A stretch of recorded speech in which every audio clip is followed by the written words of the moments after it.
Ted never stopped admiring Shelley. "What a beauty you are," he would say with such adoration that it made her uncomfortable. "All men envy me for having such a smart and beautiful woman." Shelley frowned, slowly shifting her gaze to her husband, who sat in a chair with his foot on her leg, admiring her. "Are you saying that if I was less beautiful, you would pay no attention to me and could even cheat on me?" she asked. Compliments were nice, but not when they only focused on her looks. Shell disliked people who judged others solely based on their appearance. People aren't always blessed with exceptional looks like Ted. He was an ordinary guy, but he had that special something. Although Shelley's mother often advised her daughter to take off the rose-colored glasses and look at him from a different angle, Ted didn't earn much, gave her flowers infrequently, and lived with his mother after their wedding. His plan was to move into Shelley's apartment. In addition, even now, Shelley had to pay for most of their joint vacations with mutual friends. The young woman hoped things would change after the wedding. Ted was currently taking courses and was soon going to switch from a part-time job to a permanent one. "Well, honey, don't misinterpret my words. It's a compliment," he said. Shelley smiled, but she still felt a lingering discomfort. Beauty is fleeting, present today and perhaps gone tomorrow. No one knows what the future holds. Shelley's mood darkened, and she no longer wanted to attend Ted's best friend's birthday party. "Why are you so glum?" "It's a celebration. We should be happy on such a splendid day," Ted chuckled, hugging Shelley. "Are you upset? Should I stop praising your slim waist and beautiful face?" "Ted, do you love me or just my appearance?" Shelley asked seriously. "Your beauty is a part of you. You're overreacting. It's difficult to please women. They get upset if you don't compliment them, and then they sulk when you do." "I can't win," Ted said, breaking the hug and heading towards the door, leaving Shelley alone. Regaining her composure, Shelley slid her feet into her new sandals, buckled the straps, and followed Ted. Maybe he was right, and she had overreacted. "Ted, did you buy a present for Ben?" she asked once they were in the car. Ted's mother gave him a car, often emphasizing her ability to afford such an expensive gift for her son. She often implied that Shell should be grateful to use her car. "I didn't buy anything, but as they say, the best gift for him is us," Ted said. Shelley was a little bit ashamed. She was not accustomed to showing up at someone's house, especially for a birthday, without a gift. "Ted, that's rude." "You know I can't do that," Shelley responded indignantly. "Oh, don't start again. You know I'm having financial issues right now, and Ben knows that my studies don't allow me any time to work. Stop complaining. Let's just go and sincerely congratulate him." "That's it." "No, let's stop and buy him something." "I have some savings," Shelley insisted. "Well, if you say so," Ted smiled, seemingly expecting such a response. They visited the mall and purchased a wristwatch, although it cost slightly more than Shelley had budgeted for the gift. Ted insisted on it, arguing that Ben would discard a cheaper watch. "Why did you park the car here, Ted? You said we'd just stop by, congratulate Ben, have a short visit, and then head home," Shelley asked as they parked a block away from Ben's house near a posh high-rise. "Well, he lives in a risky neighborhood while this place is full of surveillance cameras everywhere. Plus, a walk is good exercise. We need to stay fit," Ted replied. After 10 minutes of walking, the couple noticed a massive cloud of smoke and a burning odor that provoked concern. Ted noticed the fire and attempted to lighten the mood by joking that he hoped his friends weren't so intoxicated that they set the house on fire with fireworks. Shelley shuddered at such a statement. As Shelley approached the crowd, she saw a small house going up in flames. One room was already engulfed in bright flames, while another was on the verge. And then, through the hum of the people gathered around and the crackling of the fire, Shelley heard a child's cry, and her heart squeezed. Perhaps it was a play of the imagination, but that cry was like an impulse to rush there and help. "Shelley, why are you just standing there? We're late. We're going to miss out on the fun, and Ben will be upset that his best friend didn't show up." Ted tugged on her arm, but Shelley only had eyes for the window. There's a child there, Ted. We have to help him, she said, scanning the crowd. Many were filming the scene on their cell phones, seemingly oblivious to the child's cry. What child? Ted scoffed. Shelley looked at her fiancé and then back at the window. Her eyes and ears weren't deceiving her, there really was a child's figure there. Without a second thought, she pulled her arm free and rushed towards the burning house, intent on saving the child. Flames were already licking at the door, there was no other way in.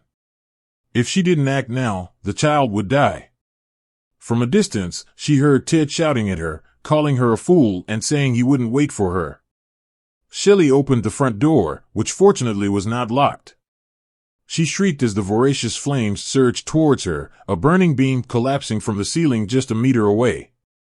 By the time she reached the room, it felt as if her skin was on fire, the intense heat was unbearable. Yet, at that moment, she was not thinking about herself. A frightened little boy was huddled in the corner. She beckoned him, but he was too scared to move. Locking the door to his room to prevent the flames from entering, Shelley surveyed the smoke-filled space. The windows were old and wooden, she didn't know how long it would take to open them and get out. Trust me, okay? I'll help you. I'm a good fairy who will save you. Just don't run away and don't be afraid of me, okay? The boy looked surprised and nodded. His long-sleeved sweater was slightly burned, and his pants had holes in them. Seeing this, Shelley felt a painful twinge in her heart. The boy approached Shelley and clung to her leg as she struggled to open the windows. The old latches were stubborn, and the alarming crackle of the approaching fire made her throat tighten. Finally, she managed to open the windows, climbed onto the sill, and swiftly lifted the boy into her arms. She felt a painful sting on her chest and looked down to see her dress clinging to her, scorched by the flames.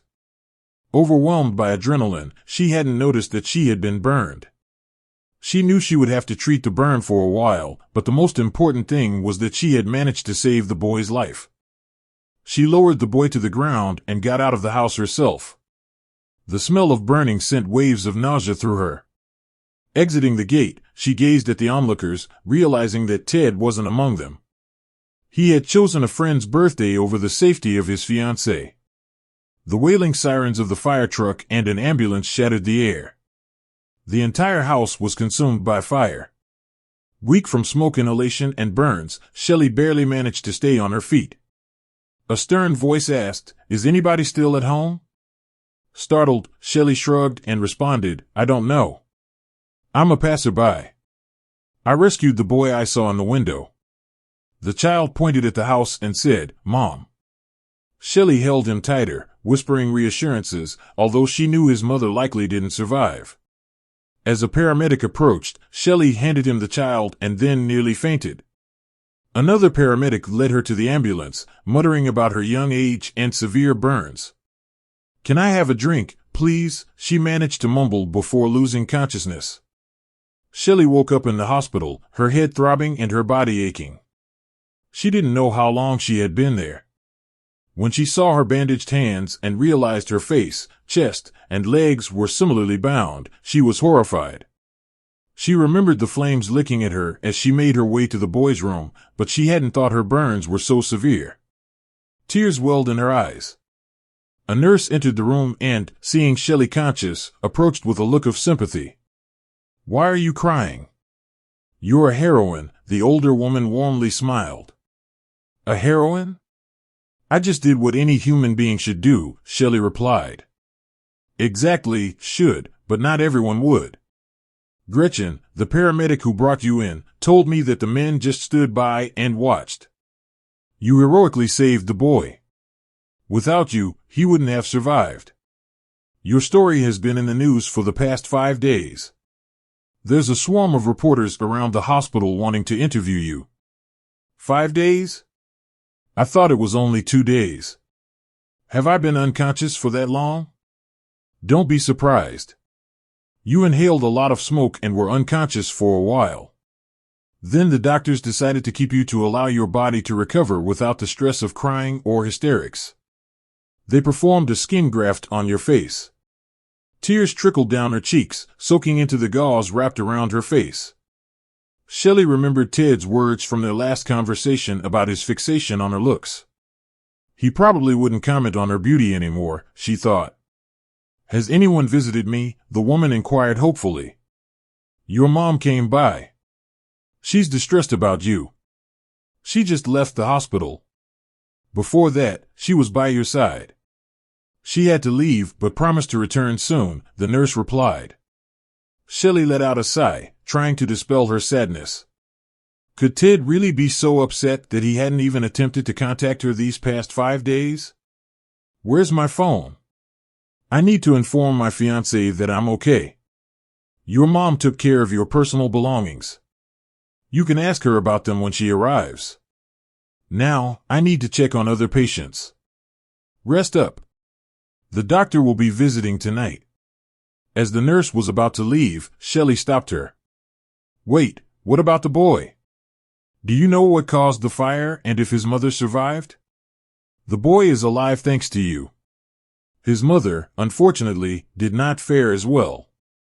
She fell asleep with a lit cigarette, which caused the fire. Luckily, the boy had the sense to lock himself in his room. After the nurse left, Shelley was left alone with her thoughts. While various ideas swirled in her mind, one kept her particularly uneasy. Did Ted call, or did he no longer need her? Shelley's mother arrived at the hospital soon and brought her things. In tears, she wailed, "You were brave but reckless. I was terrified when I got the call. Thank God everything worked out and you're alive. Do you understand how it could have ended? It could have ended with the death of a child. So, I don't really regret anything, Mom. I'm sorry I had to upset you. Is Dad with Molly? Yes, I had to take your little sister to her father. I wasn't thrilled about the idea, but you need me more than she does right now.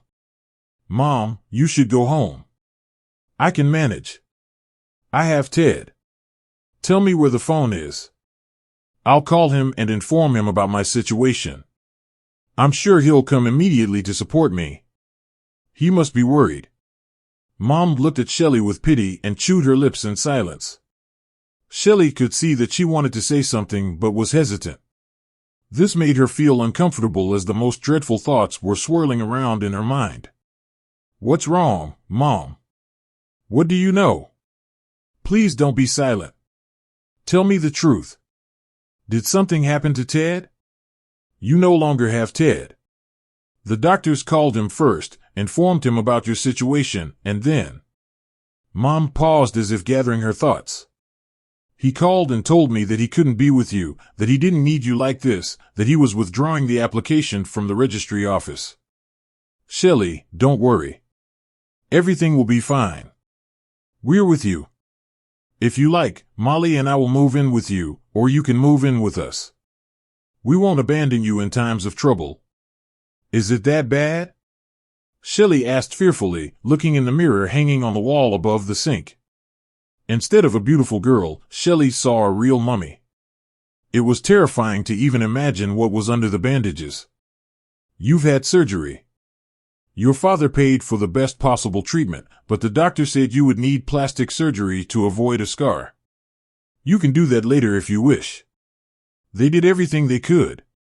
Each word was delivered with difficulty by her mother, and Shelley struggled to believe her. Shelley shook her head, fighting back tears. The pain of accepting such a truth was immense. Some of the tears must have seeped into her bandages, causing a stinging sensation. She gritted her teeth against the pain. Mom, where's my phone? I need to speak to Ted. I need to hear from him directly that he doesn't want me anymore. Please give me my phone. If she heard it from him, she would accept that it was over, that he had left and no longer needed her. Until then, it all seemed like a terrible dream, a nightmare from which she couldn't awaken. Her mother stood up, walked over to the nightstand, took out her phone, and handed it to her. But if I were you, I wouldn't beg, sweetheart. Why do you need him? Why do you want to humiliate yourself for such a man? Shelley looked through the missed calls, and they were all from work. Ted hadn't called her, friends had vanished as well. Shelley saw an open message from Ted, most likely read by her mother. I've removed the application from the registry office. Recover and then we'll see if I need a wife like you. Shelley felt a piercing pain in her heart. She hadn't believed he could betray her like this. Although she had her suspicions, she had tried to believe in the best. Now, the best was nothing more than a bitter memory. Glancing at the engagement ring on the nightstand, she realized she would never wear it again. Why should she, when there was no wedding and the groom had fled at the first sign of trouble? Mom, I can handle this, she insisted. Go to Molly. She's not used to her father. It's hard for her. I'll take care of everything. If I need anything, I'll ask Michelle to bring it to the hospital. Sarah lowered her head, understanding that Shell was right. Molly had been born to her at her late age. Shell was already in her 20s, and Sarah was in her 40s. Her marriage to Shelley's father was crumbling. Perhaps she was trying to keep him by having another child, or just wanted to find some joy in the little one because she felt that soon Shell would fly out of the family nest and her husband would leave as well. And he did leave when Sarah was 7 months pregnant. In all her 7 years, Molly had seen him only on holidays, mistaking him for a distant uncle. Are you sure you can handle this? Sarah asked, her voice heavy with concern. Of course, Mom, Shell replied. Thank you for your support. I won't shed tears for a man who doesn't deserve them. You were right, Ted isn't worth it. Sarah cried and hugged Shelley, who struggled to contain her emotions. Shelley didn't want anyone to feel sorry for her or to view her as an invalid. Despite the terrible incident, she had survived, just like the innocent boy who had almost died in a fire because of his mother. Taking Shelley's promise to keep in touch and report everything that happens, her mother said she would buy tickets for the next plane and return home to Molly. When she left the room, Shelley let all her emotions out and sobbed bitterly. Probably, her loving heart still could not accept the fact that Ted did such a despicable thing to her. Since he had sworn that he would love Shelley to the grave, but instead, he gave up easily and quickly when she needed him. The tears quickly turned into a real hysteria, so the doctors again sedated Shelley to help her sleep more and recover faster. The next morning, Michelle visited Shelley with gifts and words of encouragement. She praised Shelley's bravery, admitting that she would have been too scared to act as Shelley had. Well, you've always been reckless, so what's surprising? Michelle said. Don't worry, it'll heal before the wedding. It's in December, isn't it? Her friend's words stung Shelley. There won't be a wedding, Michelle. But you're right, everything will heal in time. Shelley knew better than anyone that scars do not heal, they linger for life. The most painful ones are the heart wounds inflicted by those closest to you. Wait, there's no wedding? Why? When did you and Ted break up, and why didn't you tell me? Michelle was shocked. He left me over the phone when he found out I was burned saving a boy. What a jerk! Michelle exclaimed. He thinks I'm a freak, Shelley said, fighting back tears. 3 weeks later, Shelley was discharged from the hospital. She had minor marks on her hands and some ugly patches of skin on her face, but otherwise, she was healing nicely. Michelle met Shelley at the hospital with a bunch of balloons, which they released into the sky. Shelley was given a week off from work and promised a work-from-home arrangement until the new year, giving her time to recover. When Shelley and Michelle arrived at the apartment building, Shelley saw Ted at the entrance. He was standing there holding a bouquet of flowers and waiting for someone. Shelley's heart skipped a beat, thinking he had come to his senses to apologize. Except that when she and Michelle approached, he wrinkled his nose in disgust. Ted, why didn't you let us know you were coming? Shelley asked. You should have sent a message or called. Oh, Shelley, I haven't come to you, Ted remarked, chuckling. Another painful remark lodged itself into her memory. Shelley nodded and tried to leave, but her ex-fiancé seemed intent on causing a scene. So, you thought I bought such a beautiful bouquet for such a freak? Ted asked, scrunching his face in distaste. Mind your language before you lose your tongue, Michelle retorted. You're no better than a monkey yourself, yet you act as if you're Apollo descending among us mortals. Michelle put her arm around Shelley, who reached into her pocket for the apartment keys. Let me be a monkey, but not so ugly. You've hit the jackpot, Shelley. Now I'll never tell you how beautiful you are again, and no one will, Ted said. Shelley turned away and sobbed with resentment, but she didn't respond to him. Meanwhile, Michelle was already going to say something in response to such cruel words when the entrance door opened and Shelley's neighbor, Paula, who lived 2 floors below, stepped out. She often asked Ted and Shelley for lifts, and now Shelley realized it wasn't just for convenience. They probably had a thing even when she and Ted were engaged. Frozen in shock, Shelley watched as Paula hung around her ex's neck, kissed him, and accepted the bouquet with delight. Ted held Paula close and led her to his car, whispering that Shelley was so ugly. The girl giggled nastily, glancing her way as if to show Shelley she had won a game. Shelley, let's go to the apartment already. Stop humiliating yourself in front of them. He's not worthy of you, Michelle insisted, and Shelley nodded. She was right, he wasn't worthy. You just have to move on. Everything will pass, all wounds will heal. We'll see how he feels when it's too late. Shelley knew her friend was right, but she couldn't bear to see her reflection. Disgusted by her own appearance, she chose to avoid mirrors as her skin was still healing. She felt a deep self-loathing and didn't want to face herself.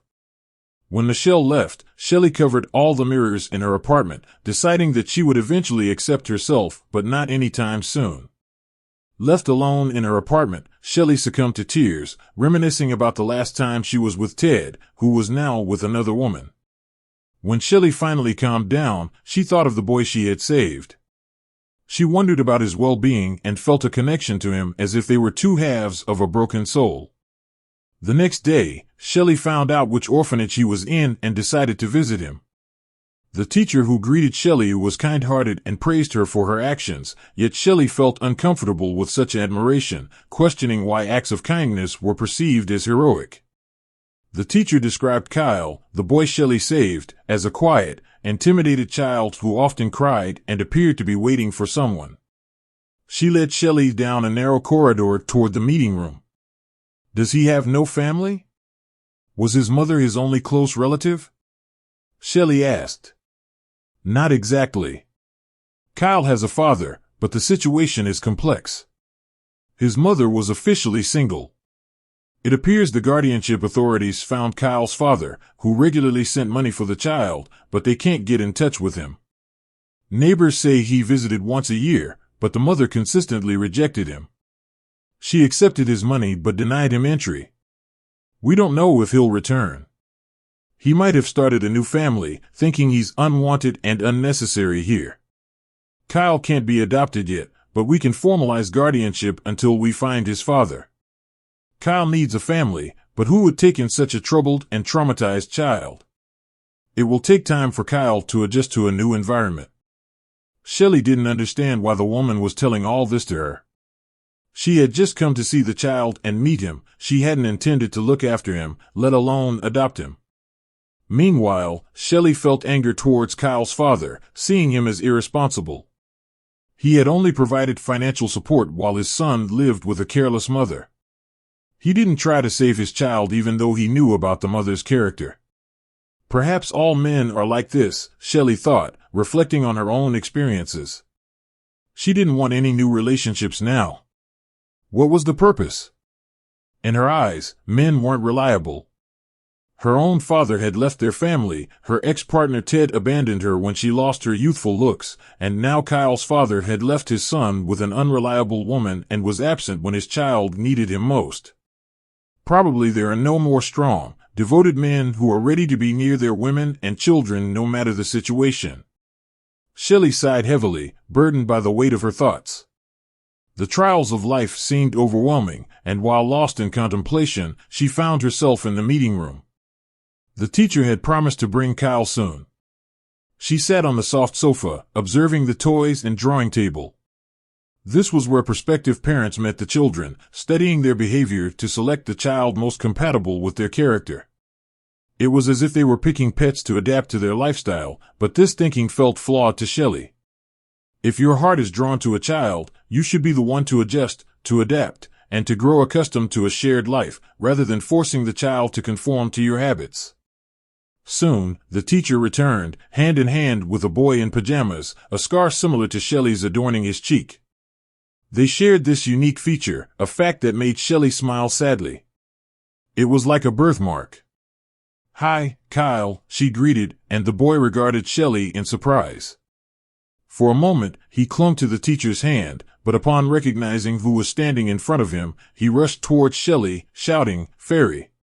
"Yes, it's me, your fairy," the woman smiled, instantly understanding what he was referring to. The boy clung to Shelley, sobbing. The teacher excused herself, stating she would return in about 10 minutes to see how things were progressing. The boy remained mostly silent. He spent the entire 10 minutes in Shelley's arms. Then he jumped off, ran to the table, and started drawing. Shelley watched him, her heart aching at the thought of human cruelty. She couldn't understand why his mother hadn't possessed the feelings commonly referred to as maternal. Why hadn't she paused to appreciate her little ray of sunshine? Why was alcohol more valuable to her than her own child? "Fairy," the boy ran up to Shelley, showing his drawing. His innocent sincerity and straightforwardness brought tears to her eyes. He had drawn a small figure with wings. Shelley accepted the drawing, patting the little boy on the head. The teacher peeked into the room, gestured that she was in the next room, and indicated that Shelley could call her at any minute. But Shelley didn't want to leave the boy. She felt a strong connection to him, even if she couldn't understand why. They had both been abandoned by their loved ones due to shared misfortune. Shelley moved to the mat and played with Kyle using some toys. The boy was clever. If his parents had nurtured him, he might be more developed now. His speech was poor for his age, and Shelley wanted to help him, to teach him, but she was uncertain if she could. The boy pointed to the burn on Shelley's face, and the woman nodded. "Yes, you and I have similar wounds," she replied with a smile. The boy climbed back into Shelley's lap and hugged her. They sat like that for a while until the teacher returned and announced it was time for lunch and then nap. Shelley nodded and looked into the frightened eyes of Kyle. The boy understood that it was time for him to leave and they were being separated.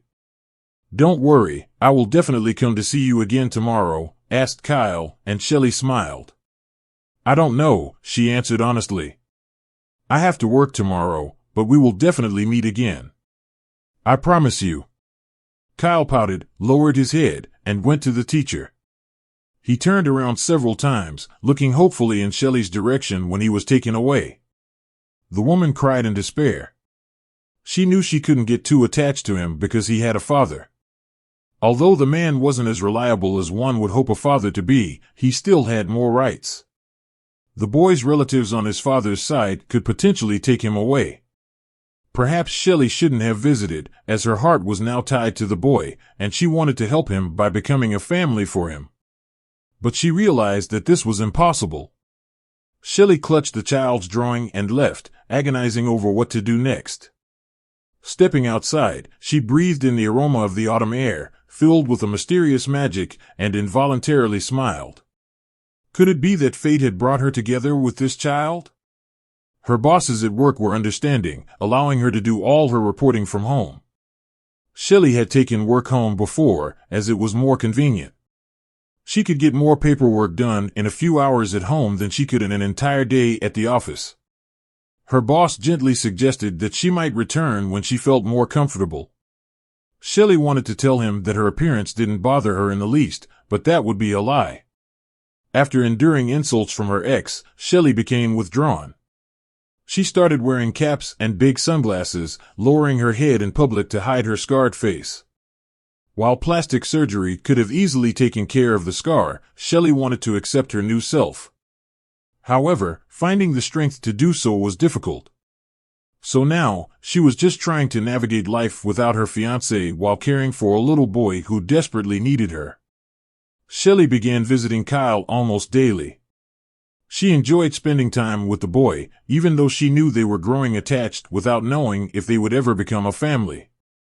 Several months went by without any sign of the boy's father. This didn't mean Shelley could rest easy, thinking he would never return to claim his son. She couldn't shake off the fear that he might find them and try to take Kyle away from her. After much consideration, she decided to take custody of the boy.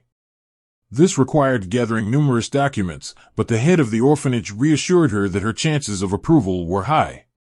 Whether they interacted at home or in the orphanage, Shelley felt no difference. However, she noticed the other children's aggression negatively affecting the boy, who had already endured a hard life. They ridiculed him for the scar on his face, calling him ugly. After hearing this from the teacher, Shelley was determined to take Kyle out of there as soon as possible. She began to assemble the necessary paperwork, hoping the approval wouldn't take long. "Oh, Shelley, why are you so focused on this boy?" Michelle lamented. "You don't even know who his family is. What if his father shows up? What will you do then?" "Firstly, his father hasn't come forward yet. I'm confident the police have contacted him about his ex-girlfriend's death. Secondly, I feel a strong connection with this boy. It's as if he's my own." Shelley tried to explain her bond with the boy to Michelle. Unfortunately, Michelle couldn't understand, as she had never experienced such a connection. Communicating with someone who speaks a different language can be challenging. Michelle was not a mother yet. She didn't even have siblings, so she couldn't understand Shelley. Meanwhile, Shelley's mother supported her wish to adopt the boy. Only, she worried about the difficulties her daughter would face, especially as the boy would soon start to show his character. He had grown up with an alcoholic mother, and his behavior was unpredictable. Despite potential issues, Shell was not dissuaded.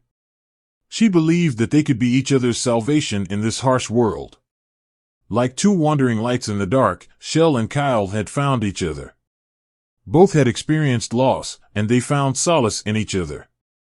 Michelle grumbled, "You'll recover after breaking up with your terrible fiancé, but what's next? You might meet a decent man, want to start a family, but you already have a burden in the form of another's child. Can't you see that happening? Does he need a child that's not even his?" "Shelley, what are you talking about?" Shelley said with reproach. "Firstly, this child is not a stranger to me. And secondly, I'm not sure if I want to get involved with another man. Michelle, everything will be fine. Kyle and I are already attached to each other. Things won't worsen if I take custody of him. I don't regret saving him and getting close." Michelle only shook her head, refraining from further argument. Winter arrived. Almost unnoticeably, Shelley barely had time to adjust as the city dived into the pre-New Year's hustle. The adoption paperwork, due to some missing information in the certificates, was stopped. Shell dreamed of spending Christmas and New Year with Kyle, but it seemed unlikely. She even began to feel that destiny was stopping her from adopting the boy. Why the need for such intrigue and drama, toying with my already frayed nerves? I even purchased a bed for Kyle, New Year's pajamas, and children's bedding, Shelley complained to the headmistress after receiving yet another refusal because her work certificate was outdated. "It's unfortunate that he will have to spend this magical holiday here." Actually, the woman coughed softly and looked at her carefully. "There is a way. Although we are not usually encouraged to do this, volunteers or staff occasionally take children to their homes for the weekend. We know you well enough that if you sign certain papers, we could arrange for you to spend the holidays together. Afterwards, you can obtain a new certificate from your work and return with the documents, assuming you still want to adopt the child. After all, raising such an active child is challenging. Over the holidays, you can evaluate whether you and Kyle can live together. I won't change my mind." "You can be sure of that." Shelley nodded and smiled broadly, anticipating Kyle's joy. "Well, thank you for the offer. Now I need to go. I want to buy some warm clothes and a snowsuit for Kyle and a Christmas tree. What is New Year's without a tree? I had already bought a set of cars for Kyle, but I don't have a Christmas tree." Inspired by the headmistress's offer, Shelley hurried to the bus stop, thinking about which shop she could go to that day. She probably wouldn't make it to the children's store today, so she planned to go the next morning. However, she could buy the tree now. She chose an artificial Christmas tree from a supermarket near her house and decided to buy the decorations the next day. She had never decorated a tree before and usually spent holidays with her mother and sister, but until the custody papers were sorted, Shelley couldn't take Kyle out of town. Nevertheless, the boy needed to experience the magical atmosphere of Christmas and New Year, the same one that Shelley had loved and been inspired by in her childhood. Shelley was dragging a box with a tree in front of her. Every so often, she peeked around it to navigate her path and avoid colliding with passers-by. However, she miscalculated and ran into someone. The loud reprimand made her shudder fearfully. Shelley peered from behind the box at the man she had inadvertently bumped into. It's a shame to hear such a nice voice used for scolding, she attempted to placate the stranger. It's also a shame for someone with such pleasant looks to lash out at strangers, the man retorted, his voice tinged with irritation. Shelley quickly retreated behind the box, her face flushing with embarrassment. In the dim light of the alleyway, the man couldn't see her scar. That's likely why he complimented her looks. Excuse me, Shelley peered out again, you suddenly appeared in my path. Can I pass by? She wanted to quickly diffuse the awkward situation. After all, he also should have been more aware of his surroundings. It was Shelley who had her view obstructed, not him. Her hands were freezing despite wearing gloves. She felt cold and yearned for a cup of hot tea. Are you hurrying to bump into someone else? You were lucky it was me you hit. What if it had been a frail old lady? The man retorted. Shelley's hands were beginning to shake with fatigue, and she still had 3 or 4 more houses to pass. You're also at fault, by the way. Your view wasn't obstructed, and you saw where you were going, she tried to justify herself. Really? And you're so brave speaking from behind a box, too afraid to look into the eyes of a man you nearly ran over. Is guilt eating you up? The man asked. Shelley exhaled noisily and peeked out from behind the box. The man was looking at her with smiling eyes, the corners of which were lined with wrinkles. He seemed amused by the whole situation. Shelley was struggling to hold the box and was already regretting her decision to save money on a cab fare. Taking a deep breath, Shelley was ready to express her indignation at the man, but he reached for the box and wrapped his arms around it. Let me help. Why are you so clinging to it? I'm not going to take away your burden, I'll just help you carry this home, then I'll leave, the man said. Shelley clung to the box even tighter and shook her head in refusal. After her fiancé's betrayal, Shelley wasn't used to accepting help from men. I won't let you endanger anyone else with that box either. Let me help you, or I'll call the police, said the man with a smile. The police? Shelley was stunned. I can't believe you decided to call the police. You heard right. The police, or traffic officers, whatever you prefer. You have violated a cardinal rule of the road. You are walking here without paying attention to the environment. You are a danger not only to yourself, but also to those around you. A smile appeared on her lips, which Shelley skillfully concealed. She found it amusing that he mentioned traffic police officers and a violated rule. After loosening her grip, Shell realized the box had slipped from her hands. The stranger quickly hoisted it onto his shoulder. At first, Shell feared it would fall, but he managed to hold it steady. He looked at Shell, his eyes lingering on her scar. Out of habit, Shell immediately looked away, hiding her face. And where are we going? Asked the man in a gruff voice. Straight ahead, 2 houses, then turn left. Pass 1 more house, and we'll be there. And you were going to carry this heavy load this far by yourself? The man grunted. Did he think she had a team of helpers waiting to assist? Shelley didn't respond, as the answer was quite obvious. In silence, they reached her house and stopped at the entrance. You won't let me carry this burden up to your apartment? Am I understanding that correctly? The man asked, squinting. You're a smart man, Shelley nodded with confidence. She didn't want to show the stranger where she lived. It's a risk that he knew her building and her entrance and could easily trap her. At that moment, Ted and Paula emerged from the building. Ted glanced at Shelley, smirked, and sneered to Paula quietly, "The ugly woman has found a new fiancé." They were about to walk past, but the stranger placed a box on the snow next to Shelley, grabbed Ted by the shirt, and forced him to meet his gaze. "Apologize to the girl," growled the stranger, who happened to hear the hurtful words. Paula screamed, attempting to summon help, but the area was deserted and people were not keen to intervene. "There's no need for that," Shelley tried to divert the man's attention and convince him to release Ted. Suddenly, it occurred to her that Ted had deliberately chosen Paula to upset her more frequently and to regularly remind her of her worthlessness. "It's necessary to apologize, you jerk, before you're plowing snow with your nose," the stranger repeated.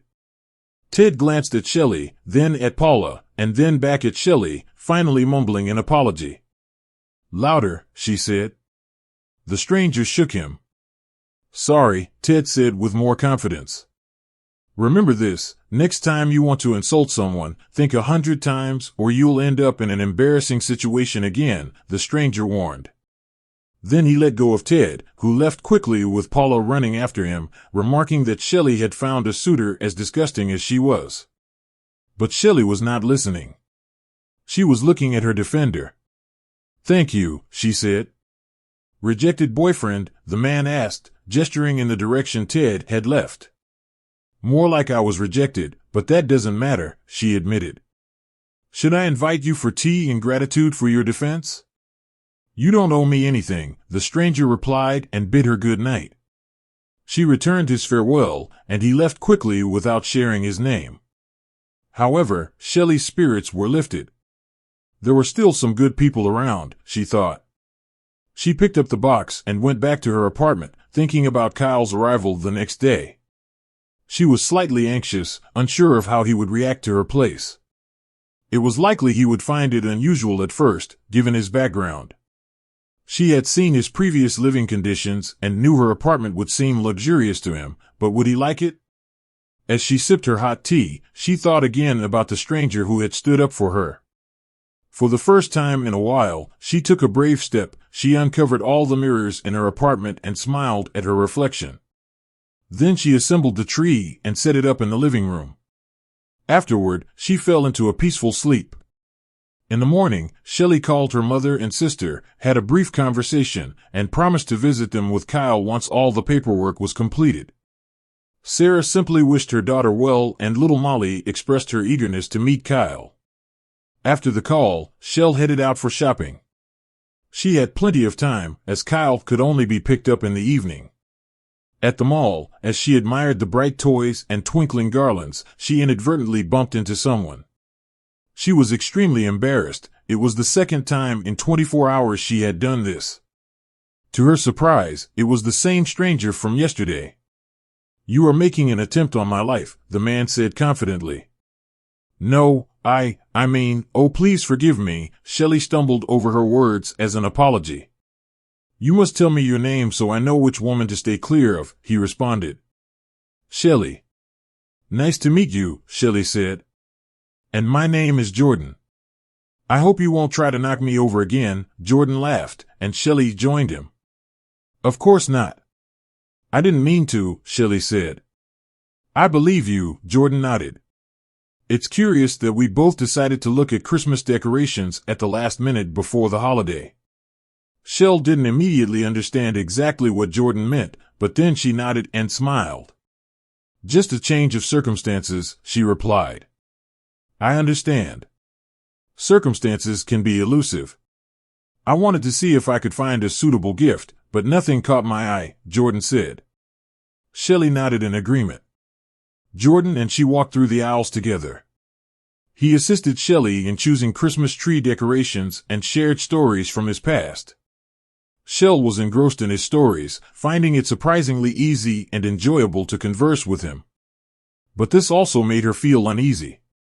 After her basket was full, Jordan offered to accompany Shell home, reasoning that she wouldn't be able to carry such a heavy load by herself. Shelley accepted. Jordan drove her home in his car and helped carry the bags into her apartment. "Now I just have to treat you to some tea, except I don't have anything for it. So I can offer just tea or coffee." I have a counterproposal. Let's have lunch in a cafe.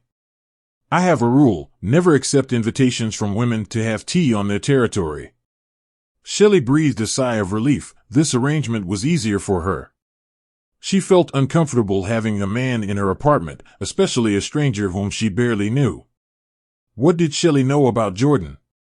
Only his name and a few childhood stories. One was about how he got confused hanging garlands on a tree, and another was about how he purposely hid the star because he preferred the tree with an unadorned top. The cafe where Jordan took Shelley had a real Christmas atmosphere. It created the anticipation of the holiday, which Shell always felt during her childhood. Shell wanted to immerse herself in the magic of Christmas Eve and wished for the world to become a little brighter. "Where did you get that scar?" Shelley asked. Jordan suddenly noticed the woman flinch at his question, as if it were a physical blow. "Does it matter how I got it?" Shelley asked. "No, of course it doesn't matter. You don't have to answer if you don't want to," Jordan said, shaking his head. Shell thought he seemed a little embarrassed. "I witnessed a fire and saved a child from the flames," Shelley replied. "You know, there's a story in almost every scar. I knew there was a heroic deed hidden in yours." "I was not mistaken," Jordan responded, feeling uneasy with the direction of the conversation. Shelley quickly diverted the topic. "Why do you decide not to accept an invitation to have tea at a girl's house?" she asked. "Oh, it's simple. I just don't want to embarrass anyone, and women's territory is sacred to them," Jordan replied. Shell smiled and started eating her meal. After lunch, they were offered complimentary gingerbread cookies and hot chocolate. "Great place here, with always a friendly atmosphere," praised Jordan.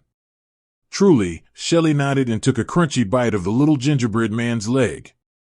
"And you, Shelley, are a cruel person," laughed Jordan, taking a cookie and biting off the little man's head. "And you decided to take his life at once without giving him a chance," Shelley laughed. "At least it's less cruel, would you agree?" Shelley shrugged and took a sip of the divine-tasting hot chocolate. Of course, no one would share the recipe, but Shelley would gladly write it down and try to learn how to make it the same way. The phone rang unexpectedly. It was the headmistress, who informed Shell that everything was ready and she could go to pick up Kyle. "Jordan, thank you for a pleasant time, but I have to go on business."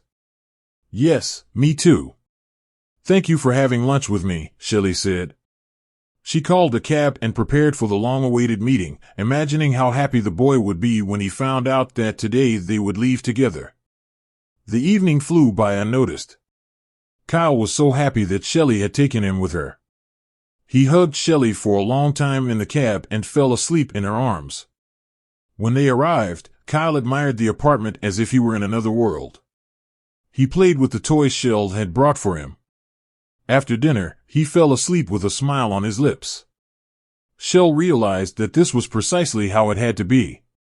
There was a reason she met him and got to know him. It's scary to even imagine what would have happened to him if Ted had decided to park near his friend's house, Shelley thought. Shelley went to sleep for the first time with a smile on her lips, reflecting on her time with Jordan. Thinking about Jordan seemed like a good man, but the woman was afraid to get attached and face disappointment again. So she told herself not to think about him. Plus, they hadn't even exchanged contacts, making it unlikely that they would cross paths again. However, anything could happen because life is unpredictable. Shelley woke up early in the morning to make breakfast. Pancakes were ready when Kyle woke up. After feeding him, Shell invited him to decorate the tree while she prepared the vegetables for salad and marinated turkey. She decided not to cook too much. After all, it would only be Kyle and her. Michelle was set to join them for the next day for tea and cake. Soon, the apartment was aglow with multicolored lights, captivating Kyle. "Do you like it?" she asked with a smile. "Yes," the boy nodded. "It's so beautiful." "Yes, it is. Christmas Eve is magical, and Santa Claus can fulfill your deepest wish," she said. "I want to be with you," said Kyle, making Shelley's tears run down her cheeks instantly. "I want that very much too," she replied, not daring to tell Kyle that she was already doing everything possible for it. Let's make a wish together. The boy nodded. A few hours passed. Shelley was doing the last preparations for the holiday, and little Kyle took a nap. Suddenly, someone knocked at the apartment door. Shelley went to open it before they woke up Kyle. He was sleeping so soundly and peacefully that she didn't want to disturb him. Seeing a disheveled Jordan on the threshold, Shelley stepped back and looked at him apprehensively. "Where is he?" the man asked, looking at her intently. "Who? What happened?" "Jordan?" she asked, trying to understand everything. The man gently pushed Shelley aside as he entered the apartment, carefully moving his shoes at the doorstep. Although Shelley hadn't invited him in, she held back her indignation because Kyle emerged from the room, rubbing his eyes. Seeing Jordan, the boy shrieked, "Daddy!" At that moment, Shelley's worst fears were confirmed. Kyle had called Jordan Daddy. She questioned why fate had brought her together with this man, forcing her to open up to him. Jordan swept Kyle into his arms, holding him tightly, and Shelley was on the verge of tears. Kyle pointed towards the living room and said, "The Christmas tree is over there." Jordan glanced at Shelley, seemingly seeking permission to proceed. The woman nodded. "Of course you can go through." She realized that she would be spending this Christmas alone, as Kyle would be with his father. Shell was tempted to ask what kind of father he was, having not thought about his son for so long. However, she held her tongue, as Kyle was overjoyed to see him. Looking at the screen of her phone, Shell realized that the headmistress had called her to warn her about Kyle's father's arrival, but Shell was too busy to hear her calls. Nevertheless, she doubted knowing in advance would have made a difference. Shell went to the kitchen and sat at the table, dreading a decision that could devastate her. About 15 minutes later, Jordan joined her at the table. He slumped, wrapping his arms around his head, and exhaled noisily. "You saved him, didn't you?" "My son?" the man asked, hesitating to meet Shelley's gaze. Shell had never believed in such coincidences, but they did occur. It was overwhelming, and she felt on the verge of losing her sanity. "Are you going to take him away from me?" Jordan looked at her and shook his head. "Of course I want to take my son, but I don't want to take him away from you. I didn't know anything about the fire, not even that my ex-girlfriend is dead. We separated when my son was 6 months old because we couldn't see eye to eye. It was hard, since I'm calm and she was too explosive, too impulsive. We were not married because she constantly refused to marry me. Our child lived with her, and I was only allowed rare visits with her consent. She threw tantrums, demanded I see our son less often, that I stay out of his life. Sometimes we agreed to meet, but she wouldn't bring Kyle. I faithfully paid her the money. The situation distressed me, and I moved up north for work. I realized I should have fought for my child. I always came for his birthday and New Year's Eve. Those were the days when I could be with my son, giving my ex money for her gifts. This morning, she and Kyle were supposed to meet me at the mall. We had agreed on this a couple of months ago. I texted her, but she didn't respond. Out of anger, I decided to go to her house and sort things out, but found ruins instead. Your story flashed through my mind. I started asking neighbors. I found the orphanage where Kyle was placed, and they gave me your address. They told me that Kyle loves you like a mother and you love him like a son, and I don't know what to do. I'm on the verge of losing it.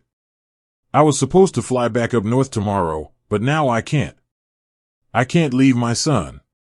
I can't burden you with this responsibility. I'll manage, Shelley replied emphatically. I believe you will definitely manage, but I want to be there for him, for you. Shelley felt as if she'd been electrocuted. You are gorgeous, but most importantly, you have an angelic soul. I noticed it that night when you almost hit me with your Christmas tree box. If you give me a chance to show myself, even the slightest chance. I don't know, Jordan. It's all happening too fast, Shelley shook her head. I'm not sure if it's right. It's silly to get together because we both want to be with Kyle. So you didn't like me? Jordan was a straight shooter. I didn't say this, but can't we take it slow? And why drag it out for years when it's already clear? I immediately felt the connection, but I'm not asking you to get into my bed and love me right away. Give me a chance to show myself and try. Currently, Kyle had shouted in the living room, and Jordan and Shelley rushed to the sound of his voice. What happened? Shelley asked, looking around at Kyle. There are fireworks out there, he pointed to the window, and the woman exhaled with relief, clutching the boy to her. Then she turned on cartoons for Kyle and went back to the kitchen to put the turkey in the oven. Jordan's proposal tugged at her heartstrings as she found herself genuinely liking the man. But would he have offered a relationship if she hadn't saved his son? Fred's words echoed in her head. Setting the oven to the right temperature, Shelley stood up and faced Jordan. He caught her as she swayed, pulling her toward him. His eyes held nothing but adoration. But how could this be? Shelley couldn't fathom their mutual attraction. Even though she felt herself drawn to him, she tiptoed up, and Jordan leaned in to meet her lips when the doorbell rang again. Who could that be? Now she rushed to open it, instantly finding herself in her mom's arms. Merry Christmas. We couldn't let you spend the holiday alone, Sarah said. Molly almost burst into the house and rushed in to hug her sister. Mom, why didn't you give us a heads up? Kyle and I could have met you. Nonsense, you're clearly busy. We've brought a ton of delicious food, Sarah said. Jordan peeked out from the kitchen, and Sarah looked at him in surprise. You didn't mention you would invite a man, the woman said, embarrassed. I didn't know either, Shelley shrugged. This is Kyle's father, Jordan, and your daughter's fiancé, Jordan quickly added. This surprised Shelley because he had promised not to rush things. What's the rush when we barely know each other? Interesting details, but we'll have time to share everything later. For now, let's set the table. Christmas is almost here, Sarah said. Molly went to meet Kyle, and Sarah started unpacking the bags, recruiting Jordan and Shelley to help. As the clock struck midnight, Shelley made a wish for more kindness in the world and for things to work out for Jordan and her. A year later, they all gathered again as a big family. By then, Jordan and Shelley were married. She had adopted Kyle and was expecting a baby. Shelley made plastic surgery, although she had learned to love herself in any state. As for Ted, Shelley heard from mutual acquaintances that he had fallen ill with a serious condition, leading him to drink heavily. He had abandoned his pregnant girlfriend, Paula, and refused to pay child support.